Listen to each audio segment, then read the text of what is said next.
Dodi Sudrajat sebut kecantikan Mayang setara Nikita Willy. Dodi Sudrajat sebut anaknya, Mayang memiliki kecantikan yang setara dengan Nikita Willy. Pujian Dodi Sudrajat soal Mayang setara Nikita Willy sampaikan ketika dia melakukan siaran langsung di TikTok. Bahkan Dodi Sudrajat mengatakan bahwa Mayang setara Nikita Willy berkat perawatan yang dilakukannya. Gak munafik lah, Mayang sekarang udah jauh lebih cantik. Dedi aja berani modalin sejuta cuma buat Mayang beli kolagen Prancis itu, ungkap Dodi Sudrajat.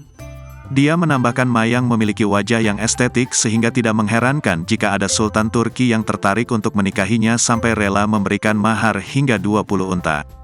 Mayang ini mau dilihat dari sudut mana aja juga cantik, mukanya tuh estetik gitu. Wajar kalau Sultan Turki sampai kepincut sama anak Dedi, sampai mau dilamar 20 unta, ungkap Dodi. Kenapa sih diingetin lagi? Ungkap Mayang menanggapi penuturan Dodi Sudrajat sambil cengengesan. Ayah Vanessa Angel itu lantas mengatakan bahwa Mayang tak kalah cantik dengan aktris Nikita Willy.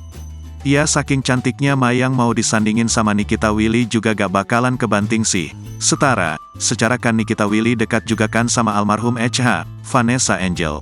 Iya kalau dibandingin sama Nikita Willy tuh gak kebanting sih, seloro Dodi Sudrajat yakin.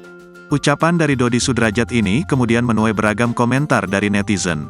Banyak warganet yang kemudian tidak setuju dengan ucapan dari Dodi Sudrajat. Gak kebanting tapi kepeleset, nyinyir warganet. Kok bisa pede banget ya? Beber warganet lain nyinyir.